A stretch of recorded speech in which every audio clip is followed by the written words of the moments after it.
AI 考試考100分唔一定係好事㗎，可能佢只係死背答案。點解咁講？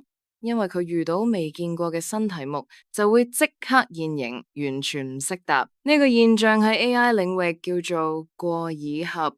即係將訓練數據背得太熟，就好似學生淨係死背歷屆試題，換個問法就即刻企咗喺度。因為 AI 學到嘅唔係真正嘅規律，而係連雜音同巧合都記埋。相反，如果 AI 連基本數據都學唔好，呢個就叫做欠而合。模型太簡單，就好似用一條直線去畫一條彎曲嘅線，點畫都唔啱。最理想嘅狀態係啱好耳合。